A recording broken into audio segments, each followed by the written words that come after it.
ప్రపంచం కానీ సుభిక్షంగా ఉండి మరి ప్రజలు గిట సుఖశాంతులతో ఉంటారని చెప్పి నేను తెలియజేసుకుంటూ ఉన్నా.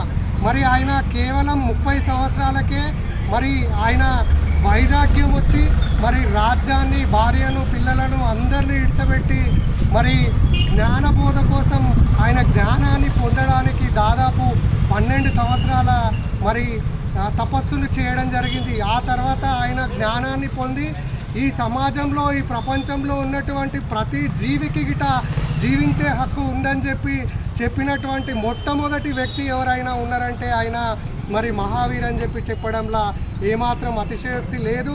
మరి ప్రస్తుత సమాజంలో ఎంతసేపు చూసుకుంటే నేను, నా పిల్లలు, నా కుటుంబం అని స్వార్థ చింతన ఉన్న ఈ ప్రజలు మరి కళ్ళు తెరిచి మరి అలా ప్రజలను, సమాజాన్ని దోపిడీ చేసి మరి మా పిల్లలు, వాళ్ళ పిల్లలు అని చెప్పి తరతరాలకు సంపాదించి పెడుతున్నారు. కానీ చివరకు మరి అదే పిల్లలు ఇవాళ తల్లిదండ్రులను చూడకుండా అనాథాశ్రమాలను లేచి ఆస్తుల కోసం, మరి ఆభరణాల కోసం ఇవాళ తల్లిదండ్రుల ప్రాణాలను తీస్తున్న సందర్భాలను చూస్తూ ఉన్నాం.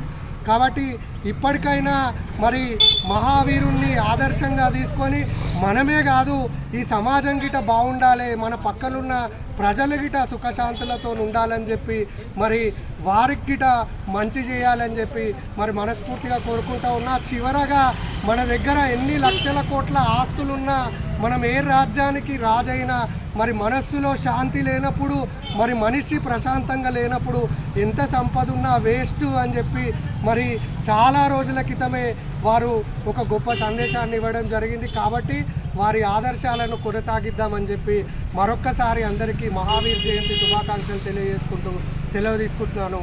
ధన్యవాదాలు.